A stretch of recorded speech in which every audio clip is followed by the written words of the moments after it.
Most people, half of what they thought today is the same things they thought yesterday about themselves, about their life, about their business. That's why most people's lives don't change very much. But if you wake up and you start realizing, I'm living in a home, an emotional home I don't want, you can change it. See, because everybody's got it. If you got $1 billion, check this out. If you had $1 billion, but the habitual emotions you go back to are frustrated and pissed off, then your life is called frustrated and pissed off. It doesn't matter how much money you have.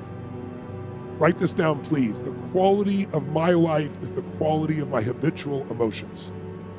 The quality of my entire life is nothing but the quality of my habitual emotions.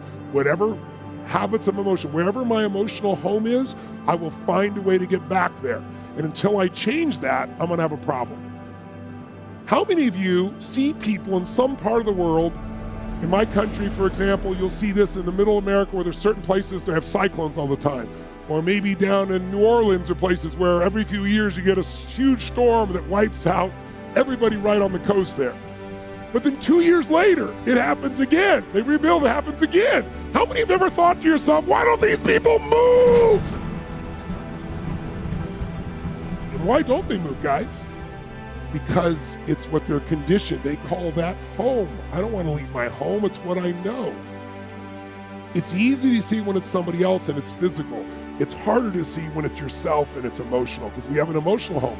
Some of you grew up in a really tough environment. I did too. Pretty brutal environment.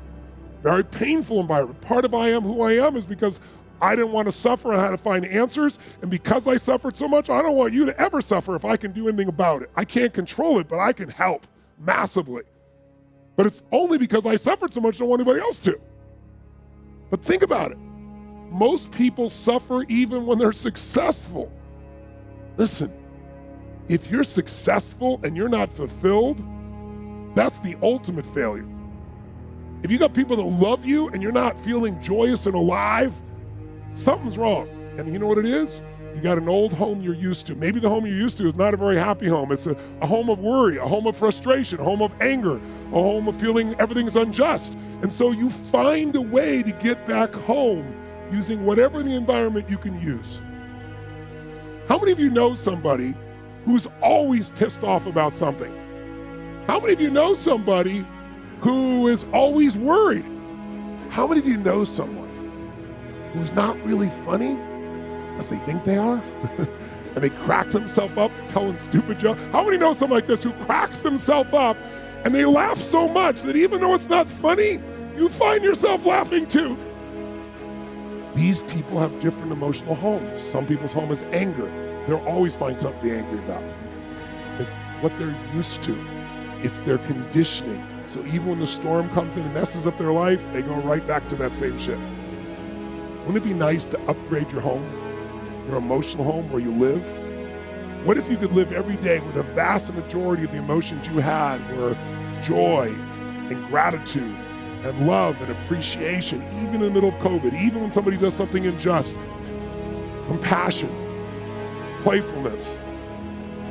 What would that feel like if you were in those states every day, 90-95% of the time? When you weren't, you got out of it quick. You can make that change this weekend, and I'm not exaggerating an ounce. I'm not saying you're going to be perfect and never have a negative feeling, because negative feelings are sometimes a signal to make us change. But most people have a negative feeling and they just hang on to it and keep living with it and find other things to be negative about. That will never give you what you want. The money won't do it. The acknowledgement of others won't do it. Everything you think will do it will not do it. Only one thing will do it. You drawing a line in the sand and making the most important decision of your life that you're going to live in a beautiful state no matter what. Because life is too short to suffer. We have a choice. Listen to me. Pain is sometimes part of life, but suffering is a choice. But for most of us, not a choice, because we have the habit of suffering, being stressed, being worried, being frustrated, being pissed off. And because we're wired that way, that's the muscle we built. But if we rebuild our home here so it's even more magnificent, then you can have the life that you desire and deserve. And you can do it in one weekend only if you give your all and push enough energy out while you're doing it, while you're learning. Who's up for this here? So who's up for enhancing your home massively? Say aye. Aye. Say aye. Aye.